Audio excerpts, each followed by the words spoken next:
Hello guys, my name is Mansi और ये video जो है संज्ञा का पार्ट 2 वीडियो है। ठीक है, तो फर्स्ट वीडियो मैंने आपको संज्ञा की डेफिनेशन और उसके टाइप्स बताए हैं।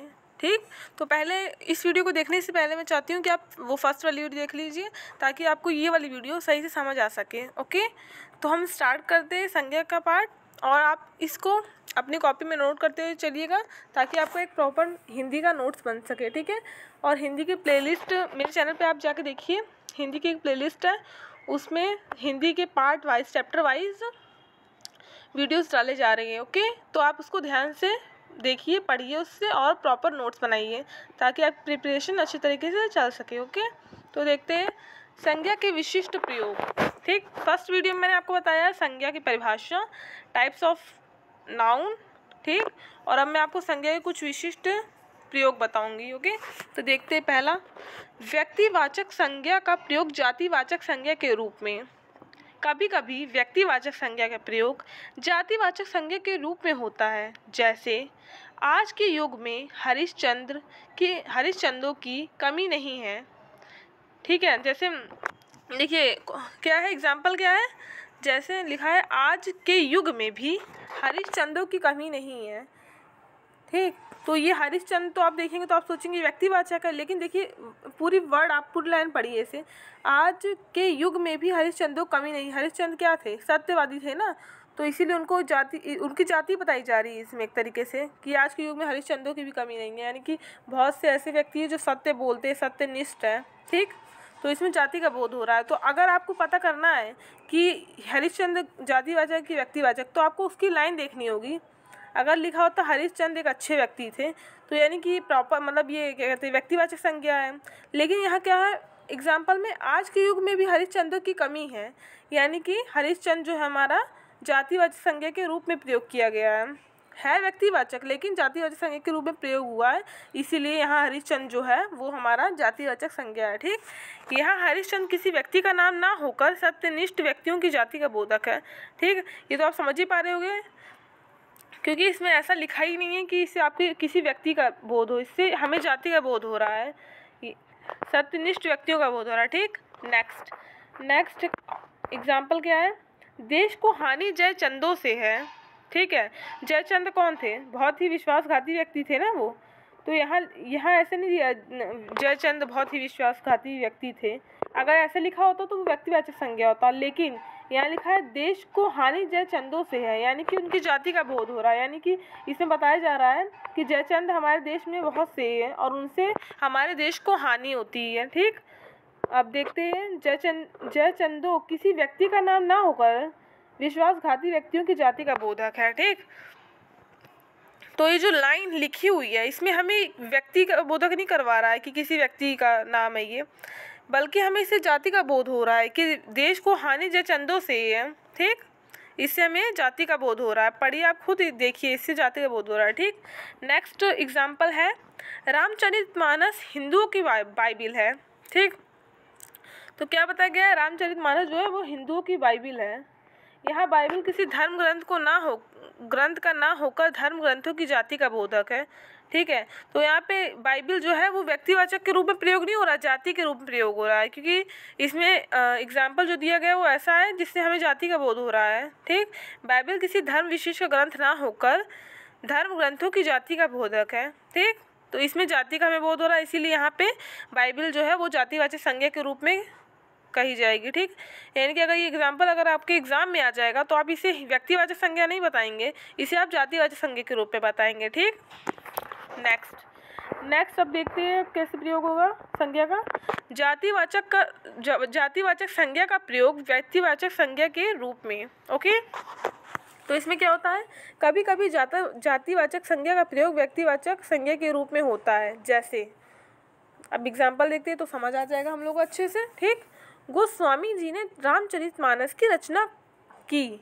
ठीक, गोस्वामी जी ने रामचरितमानस की रचना की। अब गोस्वामी तो आपको पता है कि कास्ट होती है, यानी कि जाति होती है। ठीक, लेकिन यहाँ गोस्वामी जी ने रामचरितमानस की रचना की, तो हमें पता चल रहा है कि एक प्रॉपर है, यानी कि एक व्यक्तिवाचक संज्ञा का बोध हो रहा है, क्योंकि इसमें अगर जाति होगी गोस्वामी तो क्या बहुत से लोगों ने रामचरितमानस का रचना की है, ऐसा नहीं है ना।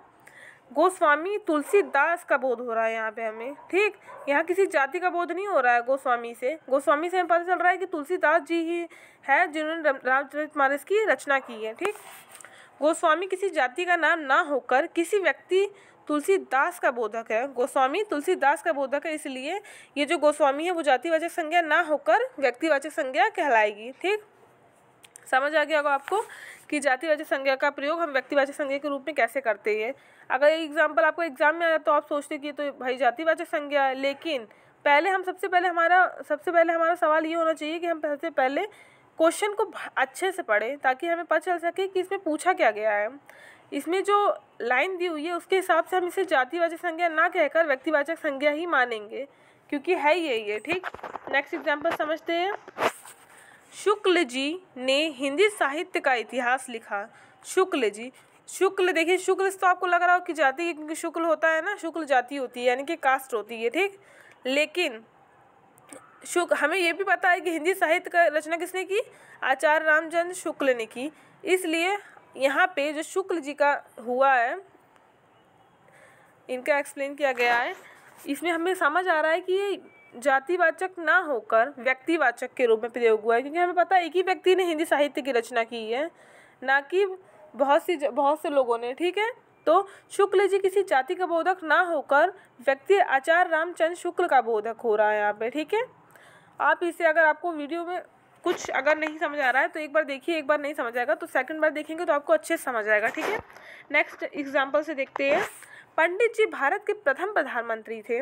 अब देखिए, पंडित जो है वो भी जातिवाचक संज्ञा का, मतलब जातिवाचक संज्ञा का बोधक है ना। पंडित जो है यानी कि कास्ट है, जाति का बोध हो रहा है इससे। लेकिन जो एग्जाम्पल दिया है ये उसके हिसाब से ये जातिवाचक ना होकर व्यक्तिवाचक है, क्योंकि हमारे भारत के प्रथम प्रधानमंत्री कौन थे, पंडित जवाहरलाल नेहरू। तो यहाँ पंडित जी से मतलब है जवाहरलाल नेहरू जी की बात हो रही है, ठीक है। तो यहाँ पंडित किसी जाति का बोधक ना होकर पंडित जवाहरलाल नेहरू का बोधक है, ठीक। तो यानी कि ये क्या हो गया हमारा व्यक्तिवाचक संज्ञा। इसका मतलब ये हुआ कि हम जातिवाचक संज्ञा का प्रयोग व्यक्तिवाचक संज्ञा के भी रूप में कर सकते हैं। ये ऐसी चीज़ें कि आपको यूट्यूब में कहीं नहीं मिलेगी, ठीक है। तो आप इसको ध्यान से नोट कर लीजिएगा और प्रॉपर नोट्स बनाते हुए चलिए, ओके।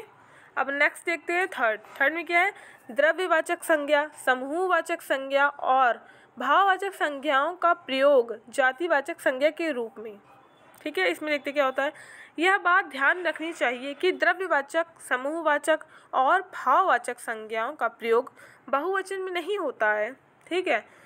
अब ये आप ध्यान रखिए क्योंकि ये भी क्वेश्चन बन सकता है और बना भी है यहाँ तक कि यह बात ध्यान रखनी चाहिए कि द्रव्यवाचक, समूहवाचक एवं भाववाचक संज्ञाओं का प्रयोग बहुवचन में नहीं होता है, क्योंकि बहुवचन में इसका प्रयोग होने से वे जातिवाचक संज्ञा बन जाते हैं, ठीक है। इसका मतलब हम लोग कौन कौन सी नाउन का, द्रव्यवाचक, समूहवाचक और भाववाचक संज्ञाओं का प्रयोग बहुवचन में नहीं कर सकते हैं।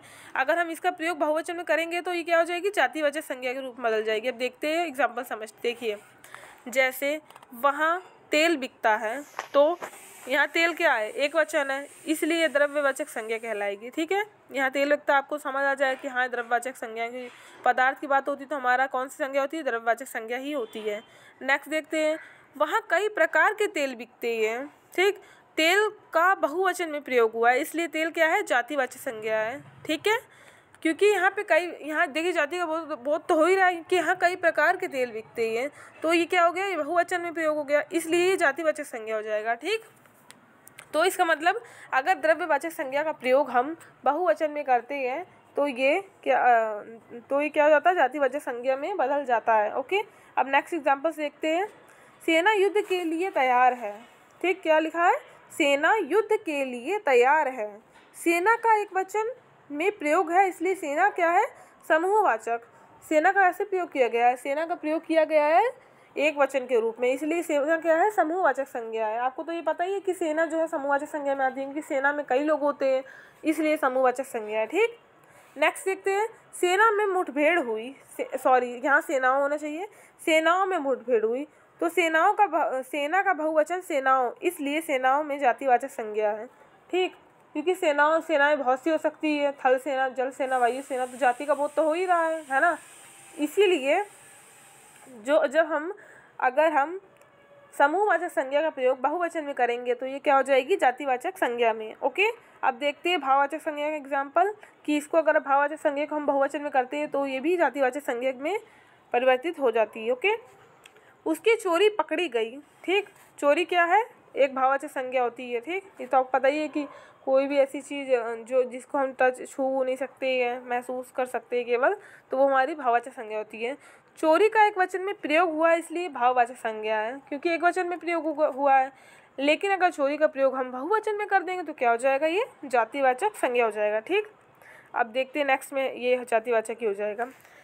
उस इलाके में कई चोरियां हुई, तो ये हमें जाति का बोध करा रहा है, क्योंकि चोरी जो है बहुवचन में प्रयोग होगा। चोरी का चोरियों है ना, चोरी का बहुवचन चोरियां, इसलिए चोरियों जातिवाचक संज्ञा है। ठीक, इसलिए क्या है, बहुवचन प्रयोग हो गया इसलिए जातिवाचक संज्ञा में परिवर्तित हो गई। अर्थात समूहवाचक संज्ञा का समूहवाचक संज्ञा का, भाववाचक संज्ञा का और द्रव्यवाचक संज्ञा का अगर हम प्रयोग बहुवचन में करते हैं तो ये क्या हो जाता है, हमारा जातिवाचक संज्ञा में परिवर्तित हो जाता है। ठीक, अब हम आगे देखते हैं पद परिचय। पद परिचय क्या होता है। ठीक, ये भी इम्पोर्टेंट है, ये भी संज्ञा में इंक्लूड है। ओके, ये भी पूछा जाता है एग्जाम्स में, तो ध्यान से आप सुनिएगा। ओके, पद परिचय में वाक्य के प्रत्येक पदों को अलग अलग करके उसका व्याकरणिक स्वरूप बताते हुए अन्य पदों से उसका संबंध बताना पड़ता है। इसे पद परिचय या अन्वय भी कहते हैं। ठीक, जैसे कोई लाइन जैसे लिखा है दीपक खाना खाता है, तो अगर हम इसका पद परिचय बनाएंगे तो दीपक अलग हो जाएगा, खाना अलग हो जाएगा, खाता अलग हो जाएगा और है अलग हो जाएगा।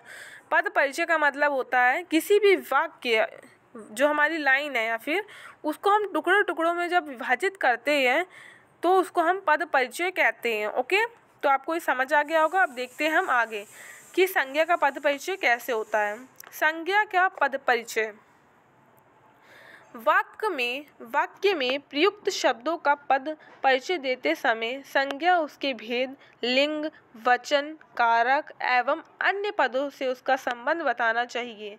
जैसे, ठीक है, क्या लिखा है, वाक्य में प्रयुक्त शब्दों, जो वाक्य यानी कि जो हमारी लाइन है, जो हमने सेंटेंस पूरा बनाया है, उसमें प्रयुक्त जो शब्द है उसके पद परिचय देते समय संज्ञा एवं उसके भेद, लिंग, वचन, कारक एवं अन्य पदों का संबंध बताना ही संज्ञा का पद परिचय होता है। अब एग्जाम्पल से देख लेते हैं। जैसे राम ने रावण को बाण से मारा। ठीक, तो देखते हैं अब इसका पद परिचय, ये पूरा वाक्य है। ठीक है, तो राम अलग है, ये रावण अलग है और बाण। ठीक, इसको 3 भागों में इसका पद परिचय करेंगे, राम, रावण और बाण। ठीक, राम एक संज्ञा है ना, राम एक संज्ञा है। और कौन संज्ञा है, व्यक्तिवाचक संज्ञा है। राम पुल्लिंग है, राम एक वचन है, राम कर्ता कारक है क्योंकि यही काम कर रहा है। ठीक, मारा क्रिया है, क्रिया का करता है। ठीक है, मारा क्या है, क्रिया का करता है। ओके, क्योंकि मारा इसने तो इसीलिए क्रिया करता है, काम इसी ने किया ना, राम ही ने काम किया, इसलिए मारा जो है क्रिया का करता है। ओके, नेक्स्ट रावण, संज्ञा व्यक्तिवाचक पुल्लिंग एक वचन कर्म। ठीक, रावण क्या है, संज्ञा है। कौन संज्ञा है, व्यक्तिवाचक की तो आप जान ही गए होंगे। ठीक, और रावण पुल्लिंग है ना, एक वचन है रावण, कर्म कारक है रावण, है ना, कर्म इसी का हो रहा है ना। ठीक है, और क्रिया, मारा क्रिया का कर्म है, क्या है, मारा क्रिया का कर्म है। ओके, नेक्स्ट है बाण, क्योंकि इसको बाण से मारा गया तो बाण देखते हैं, बाण भी संज्ञा है। और बाण कौन संज्ञा है, बाण तो बहुत सी जातिवाचक संज्ञा है। बाण कौन संज्ञा है, जातिवाचक। ठीक, बाण भी पुल्लिंग है। ओके, और बाण यहाँ पे इनका प्रयोग हुआ है, बाण का तो एक वचन के रूप में किया गया है। और बाण से मारा गया, अगर हम किसी भी चीज़ से मारते हैं यानी कि कर्ता ने कर्म को करण से, जिससे हम कोई काम करते हैं तो वो हमारा करण कारक होता है, इसलिए बाण से हमने मारा है ना रावण को, तो ये हमारा करण कारक हो गया। ओके, मारा क्रिया का साधन है ना, क्या है, मारा क्रिया का साधन क्या है, बाण है। ओके, तो आपको ये समझ आ गया होगा पद परिचय कैसे करते हैं। ठीक, ये जितना भी मैंने आपको पढ़ाया है आज अपनी कॉपी में प्रॉपर आप लिख लीजिएगा और नोट्स बनाते हुए चलिए, ताकि आपको कोई भी प्रॉब्लम ना फेस करनी पड़े आगे। ओके।